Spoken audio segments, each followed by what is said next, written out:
Chaque jour, du lundi au samedi, suivez le journal des Scoop FM à 18h30, 21h30, 8h juste, 12h30 et 16h juste sur la 98.5 MHz qui pousse 24 radios et sur la radio communautaire Moïseni à 9h05, 13h03 et 21h juste sur la fréquence 101.0 MHz. Nos chaînes partenaires Scoop FM, la neutralité réelle. Vous informer, c'est notre devoir, mesdames, messieurs. C'est parti pour cette nouvelle session d'information de ce mardi 24 décembre 2024, dont voici les sommaires. Arrivé ce mardi 24 décembre à Kananga, dans le Kasaï central, du président de la République Félix Tshisekedi, accompagné par la première dame Denise Nyakeru. À son arrivée, le chef de l'État a été accueilli par une foule immense de la population, le membre du gouvernement et tant d'autres. Et puis, dans une déclaration faite le lundi 23 décembre 2024, la conférence épiscopale nationale du Congo, SENCO, lance un appel en faveur du pacte social pour la paix et le bien vivre ensemble en République démocratique du Congo et dans les régions de Grand Lac. C'est tout pour les titres. Une fois de plus, bienvenue à tous. Ouvrons ce journal par cette information en bref. Le président de la République, Félix Antoine Tshisekedi, est arrivé à Kananga, dans la province du Kasaï central, accompagné par la première dame. Le chef de l'État est accueilli par de milliers de membres de son parti politique UDPS et deux partis de l'Union sacrée de la nation, de membres du gouvernement, dont le ministre de la Communication, Patrick Mouyaya, la vice-ministre Eugénie Tchela-Kamba, et d'autres couches de la population. Les programmes de Félix Tshisekedi prévoient un meeting populaire à Kananga, une visite des travaux de la voirie urbaine, mais également l'inauguration de quelques infrastructures dont l'asile. Le président va aussi recevoir des couches de la population, de partis politiques, des organisations de la société civile, des confessions religieuses et d'autres. Cette visite s'inscrit dans les cadres de sa tournée à l'intérieur du pays après Kisangani, Kolwezi, Likasi et autres. Il faut noter que la tournée va se poursuivre dans d'autres villes telles comme Bujimai dans le Kasaï oriental et Chikapa dans le Kasaï. L'ambassadeur du Japon, accrédité en République démocratique du Congo, a annoncé le lundi 23 décembre dernier les financements par son gouvernement de 15 millions de dollars américains pour la réhabilitation du pont Maréchal à Matadi, au Congo central, dans le sud-ouest du pays, lors de la signature de l'accord de coopération à Kinshasa avec la ministre des Affaires étrangères, Thérèse Kaikwamba. Suivez. Le diplomate japonais Ogawa, ambassadeur extraordinaire et plénipotentiaire du Japon lors de la signature de l'accord entre Thérèse Kaikwamba Wagner, ministre d'État congolaise aux Affaires étrangères, et le ministre Keiichi, représentant résident de JICA en RDC,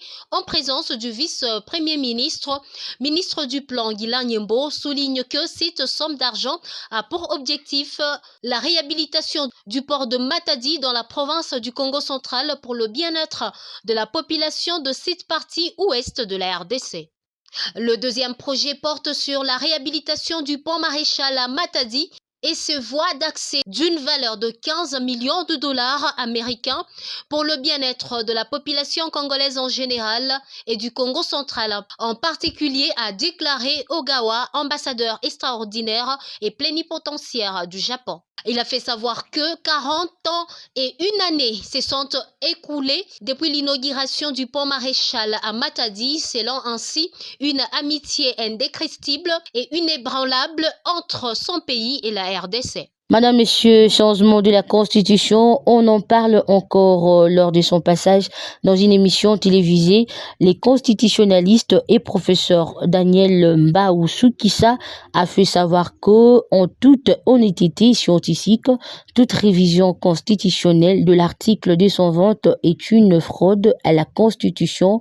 En l'en croire, une Constitution n'est peut-être en principe révisée.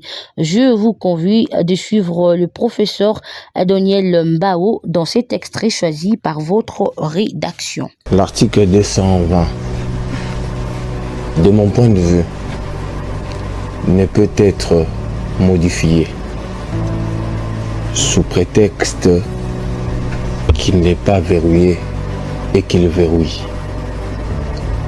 Tous ceux qui se fondent sur la théorie de la double révision constitutionnelle ou de la révision successive de la Constitution sont dans une incongruité constitutionnelle. Pour deux raisons. Premièrement, cette disposition d'un point de vue philosophique cristallise l'âme de la Constitution.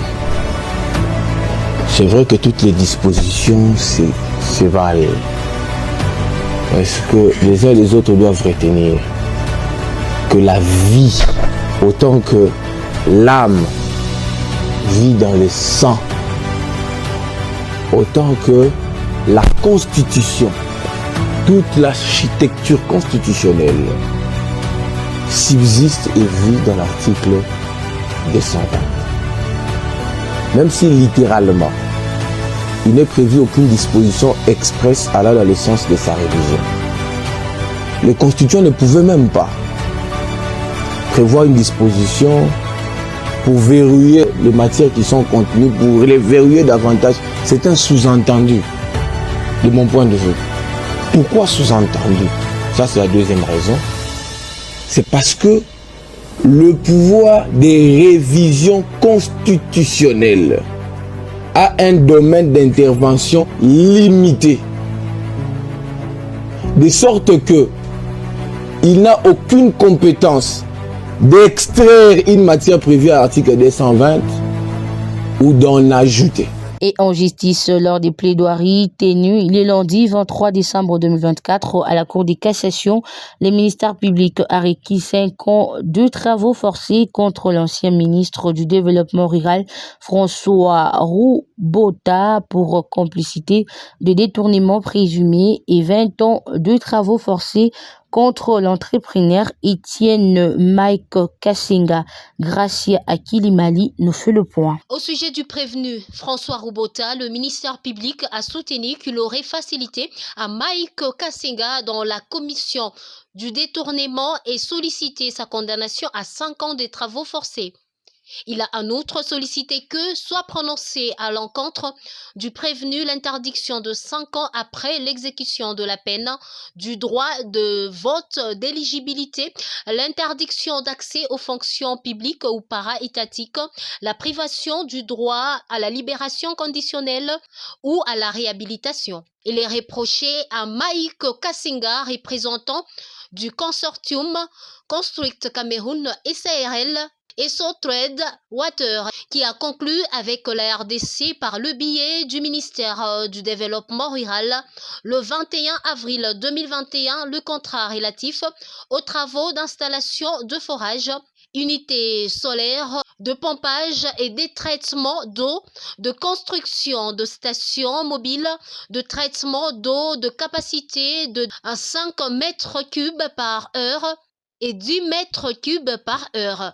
Le détournement au préjudice de l'État congolais de la somme estimée à 46 963 160 dollars américains représentant le solde du montant total reçu du ministère de Finances qui était entre ses mains en vertu de sa qualité afin d'installer 241 forages et stations mobiles de traitement d'eau de capacité de 2,5 mètres cubes par heure et 10 mètres cubes par heure.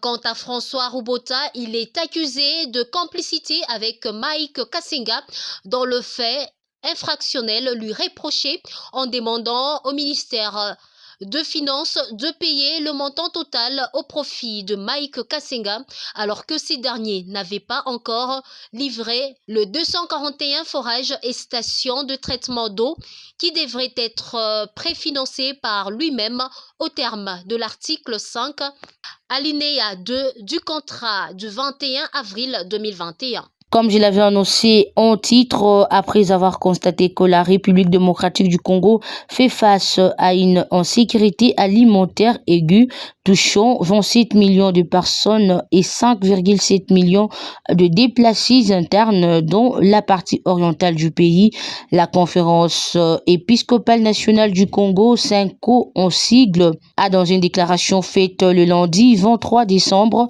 lancé un appel solennel en faveur d'un pacte social pour la paix et le bien vivre ensemble en République démocratique du Congo et dans le Grand Lac. Les détails dans ces commentaires.